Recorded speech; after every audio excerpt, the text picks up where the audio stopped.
Assalamualaikum warahmatullahi wabarakatuh. Selamat pagi, salam sejahtera semua. Okey, apa khabar semua? Cikgu harap semua orang sihat ya. Okey, hari ini kita akan masuk bab 8, Elektronik dan ICT, Teknologi Maklumat dan Komunikasi. Ini adalah bab yang terakhir untuk tingkatan 5.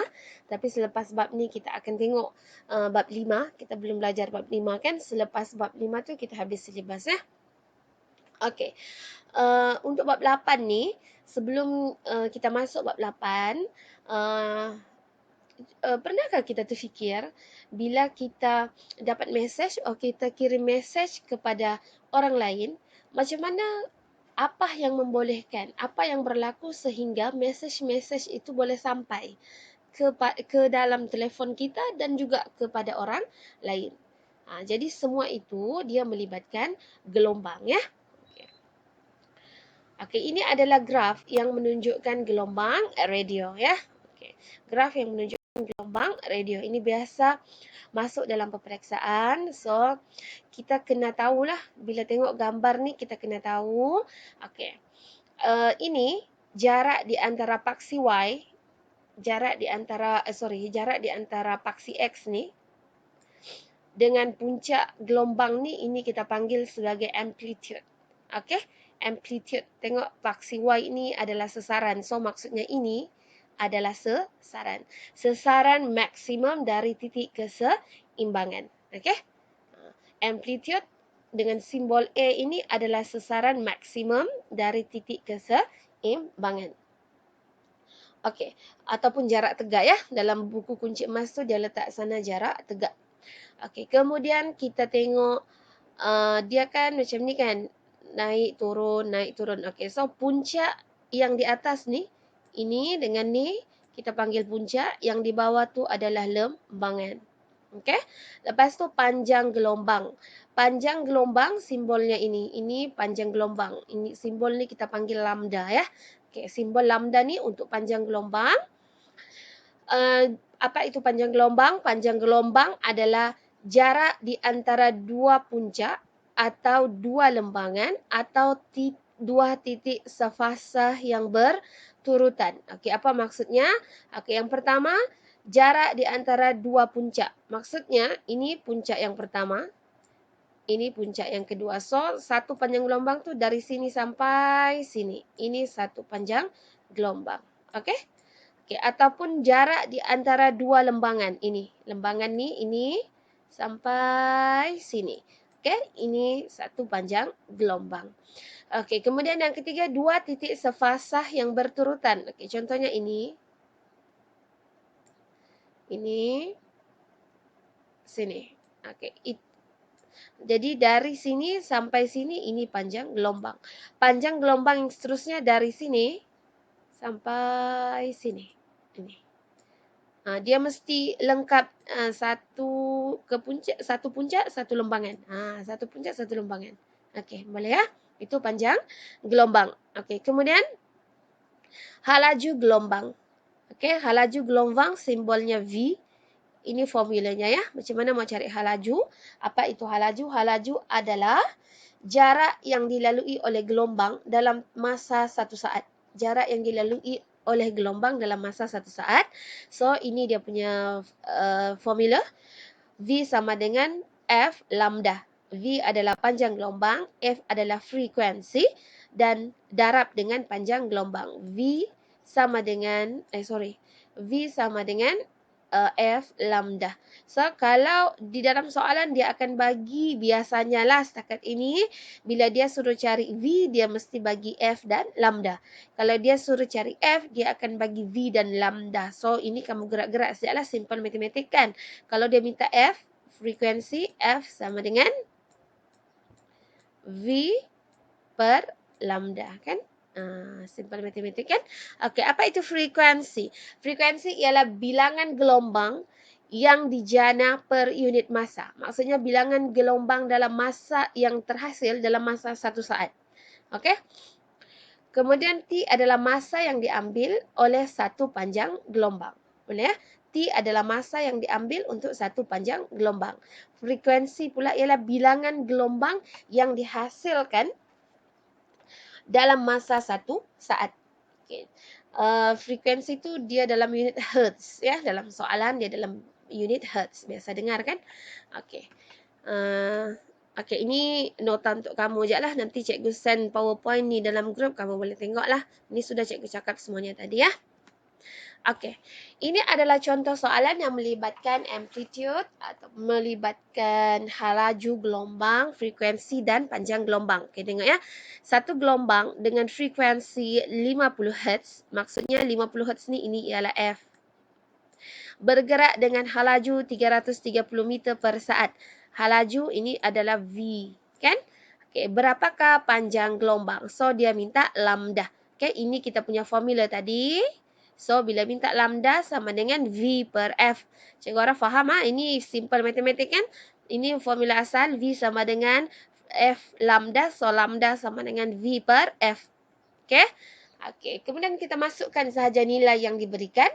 Laju tadi 330 per dengan 50 Hz. Okey? So, kita akan dapat 6.60 meter. Maksudnya panjang gelombangnya 6.60 meter. Boleh kan? Okey. Cikgu teruskan ya. Okey, ini ialah spektrum elektromagnet ya. Okey, ini spektrum elektromagnet. Okey, sebelum tu kita kena tahu apa itu gelombang elektromagnet. Okey. Spektrum elektromagnet adalah gelombang elektromagnet yang disusun, okey, mengikut tertib secara teratur. So, susunan gelombang elektromagnet itu kita panggil sebagai spektrum elektromagnet. Okey, apa pula gelombang elektromagnet? Gelombang elektromagnet ialah gelombang yang memancar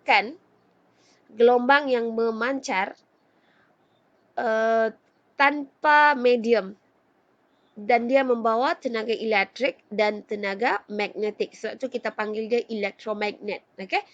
Elektromagnet ni dia akan terhasil bila disebabkan oleh pergerakan zarah-zarah yang bercas. Okey.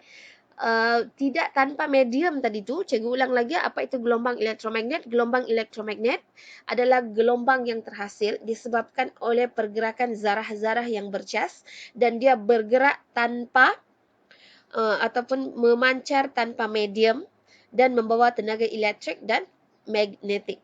Sebab tu kita panggil elektromagnetik. Okey? Apa maksud memancar tanpa medium? Maksud memancar tanpa medium, bila sebut medium ni, ada 3. Sama ada pepejal, cecair ataupun gas. So, kalau tanpa medium, maksudnya gelombang elektromagnet tu, dia boleh bergerak di dalam keadaan vacuum. Di dalam keadaan vacuum maksudnya tanpa udara, tanpa pepejal, tanpa cecair, di angkasa lepas lah. Tu tanpa medium. Maksudnya tidak dalam keadaan vacuum. Dia boleh bergerak dalam keadaan vacuum. Okey. Ini ialah spektrum elektromagnet. Spektrum elektromagnet tu adalah susunan gelombang elektromagnet. Okey. Kita tengok daripada kiri ya. Di dalam nota kunci emas, panjang gelombang tu dia guna yang di bawah ni ya, yang kuasa negatif ni. Okey. Okey, dari kiri ni sinar gamma, selepas sinar gamma sinar X. Sinar X ni yang kita guna untuk X-ray, ber-X-ray tu kan yang nampak semua tulang-tulang kita tu kan. So ini X-ray. Kemudian ultraviolet, sinar ultra ungu. Selepas ultraviolet, cahaya tampak. Ya, di tengah sini di antara ultraviolet dengan inframerah ni cahaya tampak. Cahaya tampak ini yang kita belajar bab 7 tingkatan 4 dulu, yang ada 7 juzuk warna pelangi itu kan, tu cahaya tampak. Okay, selepas cahaya tampak, inframerah ataupun infrared, kemudian adalah gelombang radio. Sebenarnya gelombang radio ni termasuklah gelombang mikro dan juga gelombang untuk televisyen dan gelombang untuk radio. So gelombang radio tu termasuklah gelombang mikro ya. Di dalam nota kamu, siapa yang ada kunci emas, gelombang mikro tu digunakan untuk apa? Untuk microwave. Yang macam oven tu kan. Tapi tu microwave ya. Okey. Spektrum elektromagnet ni dia disusun ikut apa? Okey, yang pertama dia disusun mengikut panjang gelombang. Dan juga yang kedua adalah frekuensi gelombang. Okey, ini ialah ni, yang ini ni, yang hitam yang bergerak-gerak dari tadi itu ialah gambarannya rajah gelombang tu. Okey, daripada sinar gamma ni dia frekuensi tinggi, ya. F-nya tinggi. Frekuensi tinggi. Dia bergerak sampai hujung sini. Gelombang radio ni dia punya frekuensi rendah. Boleh? Sinar gamma frekuensi tinggi, gelombang radio frekuensi rendah. Ni kamu kena ingat kita kena ingat ni urutan spektrum ni. Sinar gamma, sinar X, ultraviolet, kemudian cahaya tampak, inframerah, gelombang mikro, gelombang radio untuk televisyen dan gelombang radio untuk radio lah. Okey. Frekuensi sinar gamma tinggi ni frekuensi rendah. Kemudian yang kedua dia ikut panjang gelombang, ya. Panjang gelombang lambda kan, sorry. No. Like this. Okey, ini lambda ataupun panjang gelombang. Di sini panjang gelombangnya rendah. Ini panjang gelombangnya tinggi. Boleh?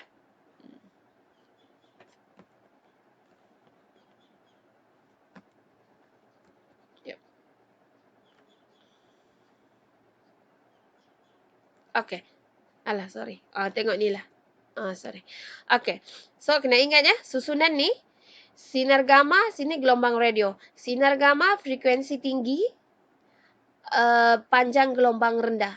Frekuensi dengan panjang gelombang tu dia bertentangan. Bila frekuensi tinggi, frekuensi tu dia kekerapan, kan? Kekerapan. Manakala panjang gelombangnya akan rendah. Kalau frekuensi rendah, panjang gelombangnya akan tinggi. Okey?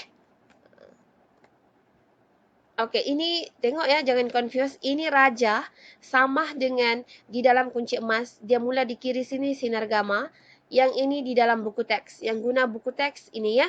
Di dalam buku teks tu dia terbalik pula. Sinar gamma di sini sama saja ya.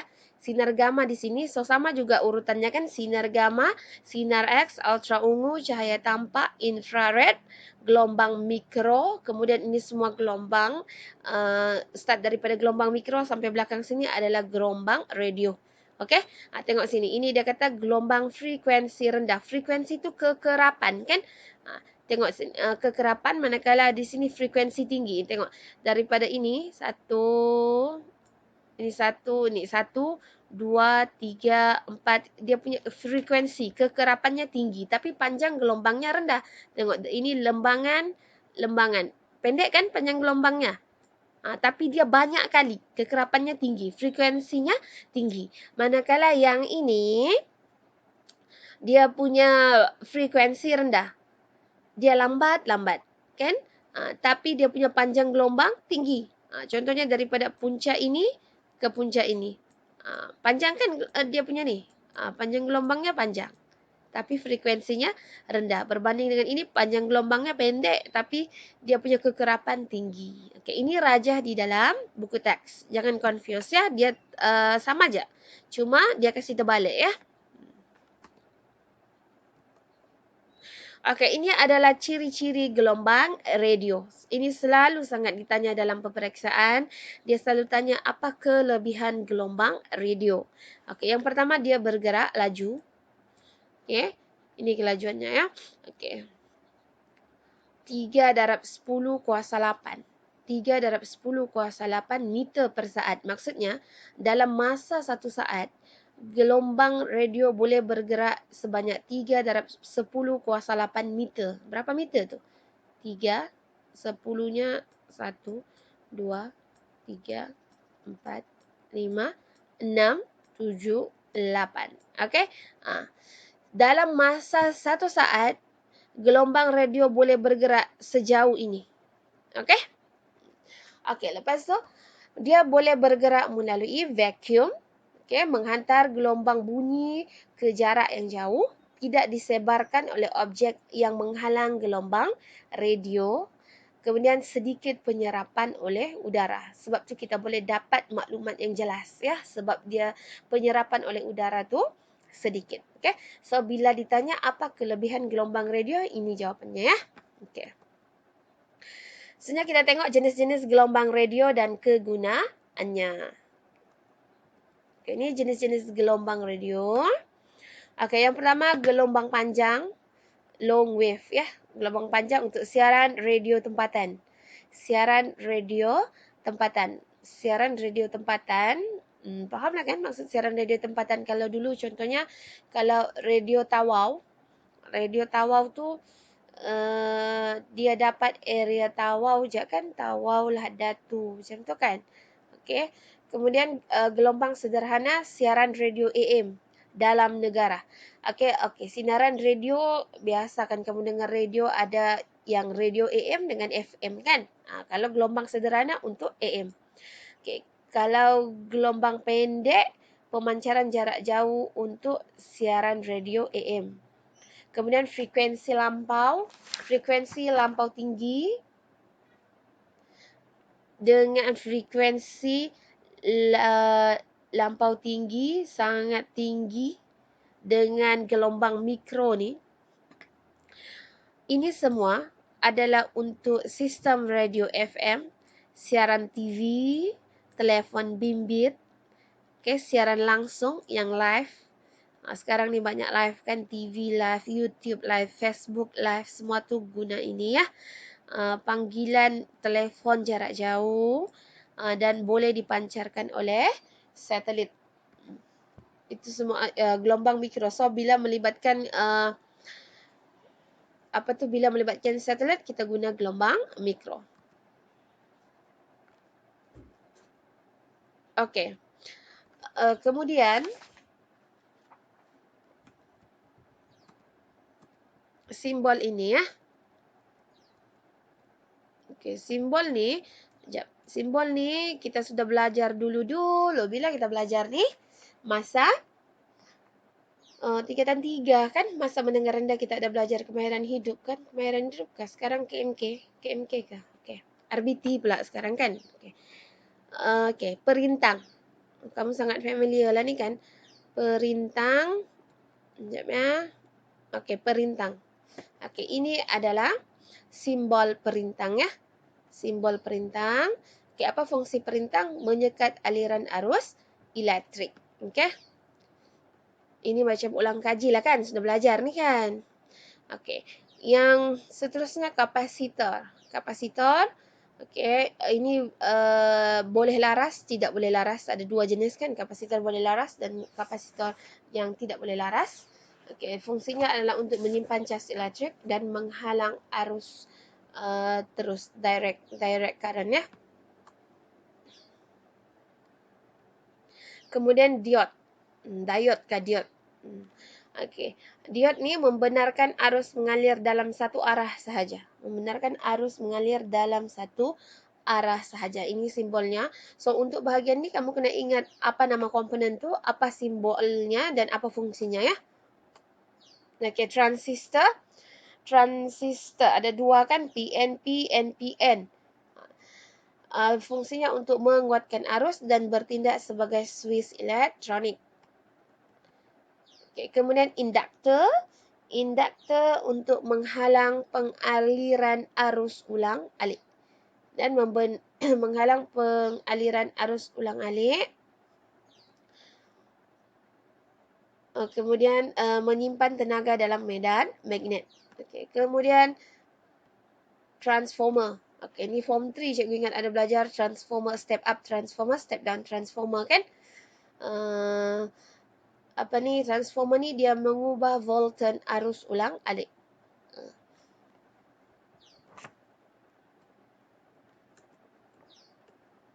Okey, untuk hari ini sampai sini saja ya. Cikgu ajar sampai sini saja sistem pemancar dengan sistem penerima radio. Kita akan sambung dalam kelas yang seterusnya. Okey, bye. Thank you.